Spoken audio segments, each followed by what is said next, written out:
Chapter 13 Permitted to Trade. Chapter 13 addresses the conditions under which a recognized stock exchange can allow trading of securities without the involvement of the issuer. This concept is referred to as permitted to trade. Under Regulation 122, a recognized stock exchange may allow trading of securities without issuer participation, provided that the trading conforms to the laws of the jurisdiction where the securities are listed. The stock exchange ensures proper clearing and settlement of trades. This rule provides flexibility for international investors to trade securities listed in other jurisdictions through IFSCA stock exchanges, promoting liquidity and global participation. Miscellaneous provisions. Chapter 14 deals with several important miscellaneous provisions, including the listing agreement, the power to reject listing applications, suspension, and both voluntarily and compulsory delisting of securities. First, under Regulation 123, any entity wishing to list its securities or any other permitted financial products must execute a listing agreement with the recognized stock exchange. This agreement outlines the conditions and obligations that the entity must meet to ensure compliance with the IFSCA's standards. Refusal of admission to list. Sometimes a recognized stock exchange may reject an application for listing. According to Regulation 124, a stock exchange may refuse to admit a security if the listing could be detrimental to investors' interests, or the issuer fails to comply with the requirement of the IFSCA or the stock exchange itself. This provision ensures that the market remains safe for investors and that only compliant entities can list their securities. Suspension of trading. Next, we look at Regulation 125, which gives stock exchanges the authority to suspend trading of securities or financial products under certain circumstances.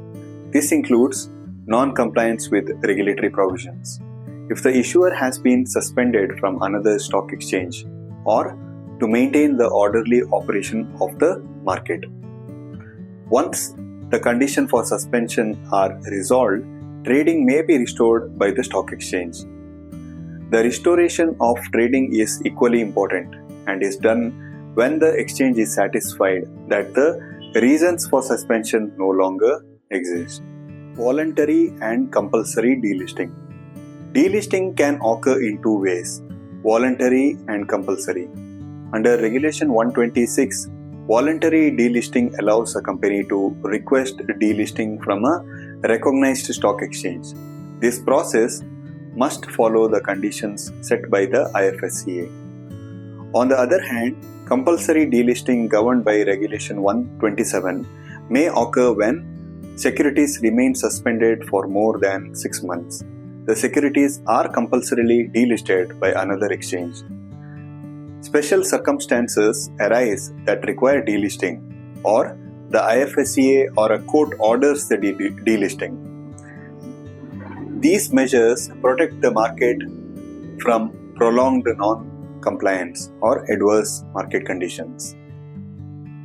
Submission of information and exemptions.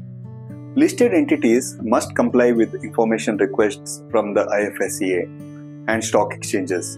Regulation 128 ensures that issuers provide all requested information related to the securities market. This ensures transparency and accountability. Regulation 129 grants the IFSCA the power to exempt or relax strict enforcement of these regulations when it is in the interest of investors or necessary for the development of the market. Companies can apply for exemptions which are subject to approval and a non-refundable fee. This flexibility allows the IFSCA to address unique situations where strict enforcement might hinder market development. Clarifications, guidelines, and repeal of 2021 regulations. To ensure smooth implementation of these regulations, Regulation 130 empowers the IFSCA to issue guidelines, norms, and clarifications to remove difficulties in interpretation. These clarifications ensure consistency and help entities comply with the rules efficiently.